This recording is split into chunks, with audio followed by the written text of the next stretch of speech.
Olá, muito boa tarde. Essa é a CNN Brasil e este é o Agora CNN.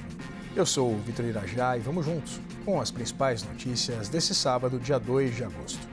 A gente começa essa edição falando dos impactos do tarifaço de Donald Trump, porque os estados brasileiros que mais exportam ficaram entre os menos beneficiados pelas exceções do governo norte-americano. Danilo Moliterno chega aqui e explica para a gente, ao vivo, os impactos para o agronegócio e também, de uma forma mais geral, para as exportações brasileiras. Muito boa tarde, Danilo. Boa tarde, Victor, e a todos que acompanham a CNN neste sábado. Esses estados são as chamadas onças brasileiras, num paralelo aos tigres asiáticos. São aqueles estados considerados novas potências também na exportação. O que acontece? Esses 8 estados, comparativamente ao nível nacional, foram menos beneficiados por essa exceção. Essa exceção, por exemplo, livrou 45% de todas as exportações brasileiras que eram direcionadas aos Estados Unidos. Quando a gente recorta a situação desses estados, a gente vê que somente 30% das vendas ao gigante norte-americano foram poupadas. Portanto, o alívio para esses estados foi menor do que aquele alívio em nível nacional. Para a gente fechar, por quê? Porque são estados de agronegócio bastante desenvolvido. Quando a gente olha, a gente vê que esses estados concentram, por exemplo, as exportações de café e carne. 2 itens que o Brasil vende bastante e que não escaparam dessas tarifas por meio das exceções. Muito obrigado pelas informações. Danilo Moliterno falando ao vivo aqui de São Paulo. E o governo federal está disposto a alterar a legislação para permitir que governos estaduais comprem alimentos que sejam menos exportados aos Estados Unidos em razão dessas tarifas impostas por Donald Trump. A ideia é impedir que o aumento tarifário prejudique principalmente a merenda escolar. A gente mostra para você. Por exemplo, o governador Eumano aqui, que é um estado, governa um estado afetado pelas medidas, e nós estamos muito convencidos de que nós vamos conseguir lidar com a situação.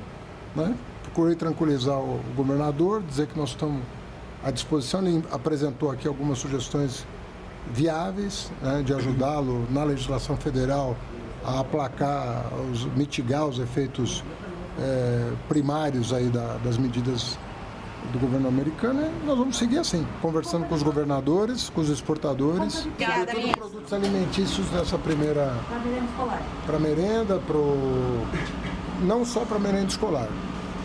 Ele apresentou um plano mais amplo. O executivo estadual, mas ele depende de uma lei federal, de uma autorização federal. Ele está mandando a sugestão de redação, nós vamos processar. E o assessor especial da presidência, o Celso Amorim, afirmou à CNN que o Brasil é contra sanções econômicas por conta de relações comerciais com outros países. Essa notícia é destaque no site da CNN. A declaração foi feita nesse sábado, depois de ser questionado sobre a posição do Brasil em meio aos apelos dos Estados Unidos para que o país pare de importar petróleo da Rússia. No mês passado, Donald Trump ameaçou impor tarifas de 100% aos países que comprassem petróleo russo, a menos que Moscou chegasse a um acordo de paz com a Ucrânia. Índia e Brasil resistem a essa pressão. E o governo do presidente Lula mantém um índice de reprovação estável. Foi o que apontou uma pesquisa Datafolha publicada neste sábado e a gente mostra para você. 40% consideram a atuação do governo como ruim ou péssima. 29% consideram como boa ou ótima. 1% preferiu não responder. Foram ouvidas 2.004 pessoas entre os dias 29 e 30 de julho. A margem de erro é de 2 pontos percentuais para mais ou para menos. E o Supremo Tribunal Federal vai retomar no dia 15 de agosto o julgamento da deputada Carla Zambelli por constrangimento ilegal e também porte de arma. Esse processo estava suspenso desde março, depois de um pedido de vista do ministro Nunes Marques. Em 2022, a deputada correu atrás de um homem com uma arma em punho. Até o momento, o Supremo tem maioria de 6-0 para condenar a parlamentar a 5 anos de prisão em regime semiaberto. Zambelli já foi condenada a 10 anos de prisão pela invasão ao sistema do Conselho Nacional de Justiça.